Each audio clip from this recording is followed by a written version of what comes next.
Raphael had finally done it. He had reached the legendary rank of Overlord. As the notification sounded, his body began to feel numb. It felt like his soul was being extracted from his body. What was happening? He thought he had become an overlord, but this wasn't what he had imagined. Was this what it meant to transcend into a god?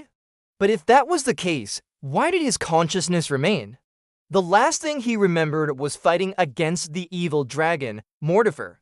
And now here he was, lying on the ground, unable to move. Fear began to creep into his heart. Was this the end? Had he been defeated by Mortifer?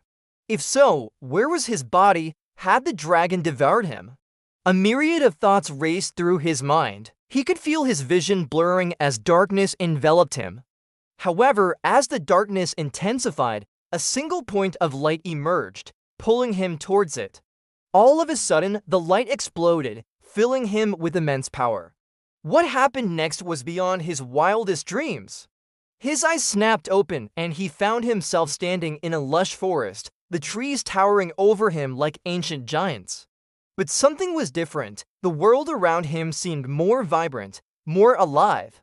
And when he looked down at his hands, they were no longer the hands of an old man.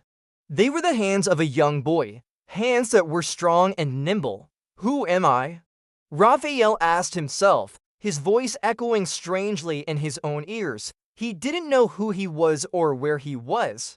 All he knew was that he was young again, but how young? He didn't know. As he stood there bewildered, a notification echoed in his mind, announcing his rebirth.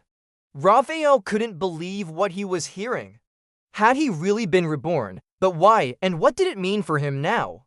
In the blink of an eye, everything changed. Raphael found himself transported back to his home, the place where he had first started his journey to become an overlord. But it wasn't the same. The house looked different, and when he walked inside, he saw his parents, looking much younger than he remembered. And they weren't just any ordinary people. They were legendary warriors known throughout the land for their strength and courage, and he was their son. But this wasn't the only surprise that awaited him. As he explored the house, he stumbled upon a hidden passageway that led him to a secret chamber. Inside the chamber, he discovered an array of weapons and armor, all bearing the emblem of the Azure Dragon, the symbol of the legendary Azure Dragon Knights. As he learned more about his true identity, he also uncovered a shocking truth about the dragon Mortifer. Mortifer wasn't just an ordinary dragon, it was a celestial dragon, a being of immense power that had descended from the heavens. And it had chosen him, Raphael, as its master. With this new knowledge came a great responsibility. Raphael realized that he was destined to become the most powerful warrior in the land. He knew that he had to train hard and hone his skills if he was going to live up to the expectations of his parents and the celestial dragon.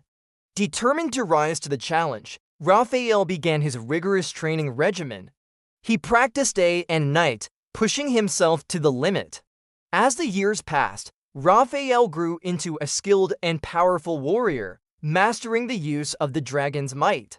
He became known throughout the land as the Azure Dragon Knight, a title that was once held by his parents before them. One day, as Raphael was practicing in the forest, he felt a surge of power unlike anything he had ever experienced before. He closed his eyes and focused, and in that moment, he was filled with the presence of his celestial dragon. When he opened his eyes, he saw a magnificent golden scale in front of him. And then another one appeared beside it, followed by another and another until a complete set of scales materialized in his hands.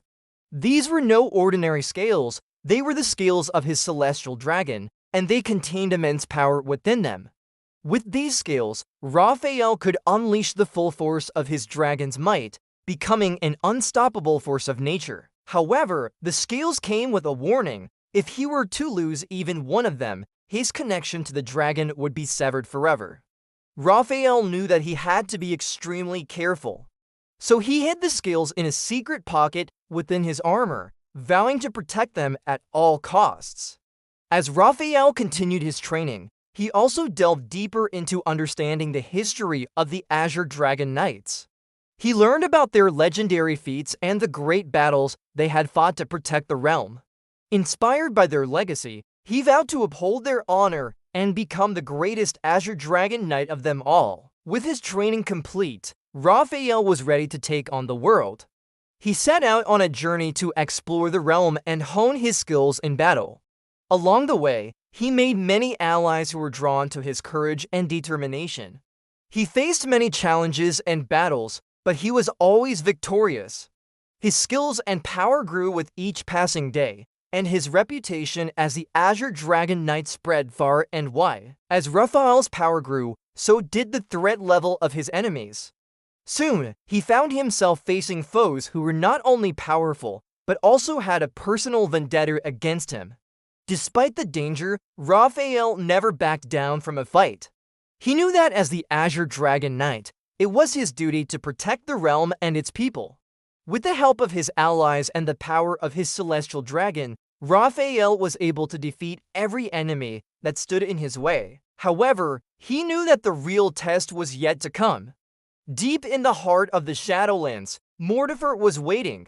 The evil dragon had been watching Raphael's progress, waiting for the time to strike. Finally, the day came when Mortifer made his move.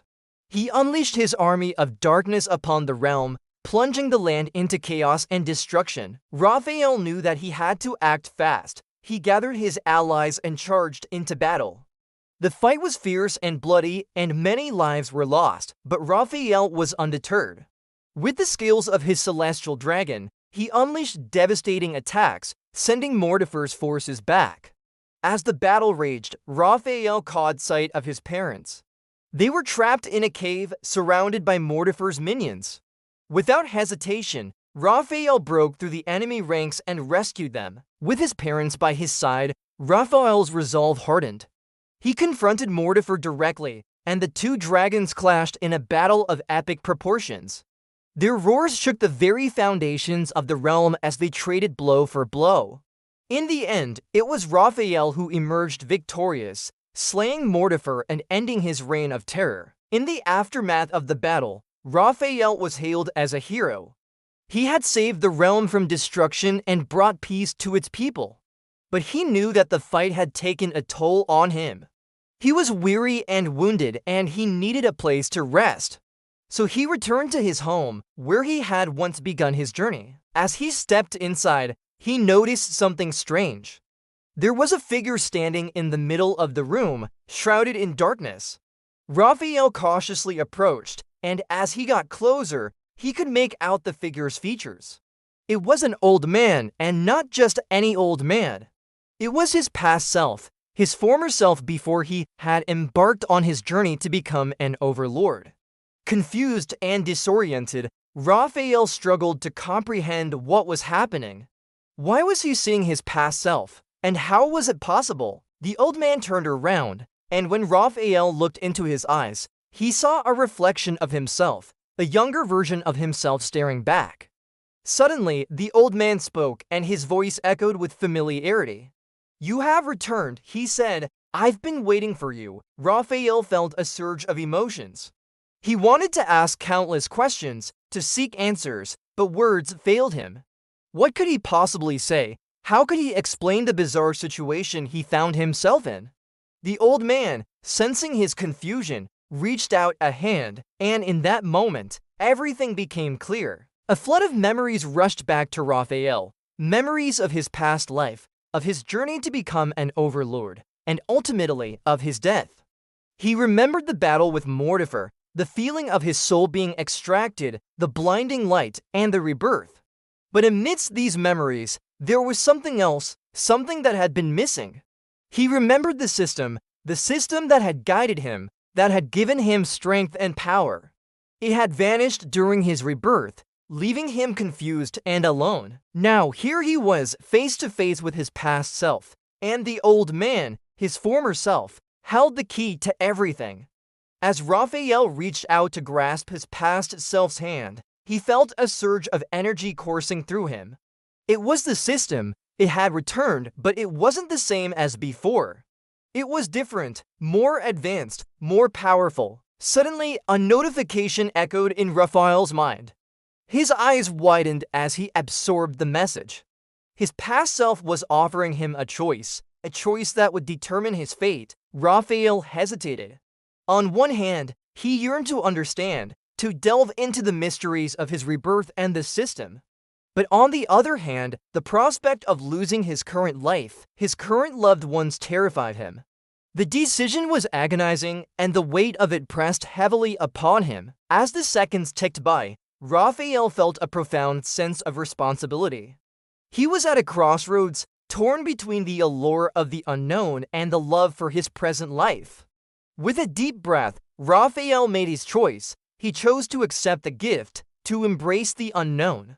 His eyes locked onto his past self, determination evident in his gaze. "Thank you," he whispered, his voice echoing with gratitude. In that instant, the energy surged through him, merging past and present. Memories flooded his mind, unlocking secrets and revealing truths. The rebirth, the system, the celestial dragon, it all made sense now. Raphael stood transformed, his past and present selves merging into one. He was reborn not just as the Azure Dragon Knight, but as someone more, someone with a deeper understanding of his purpose and powers. Chapter 1 ends.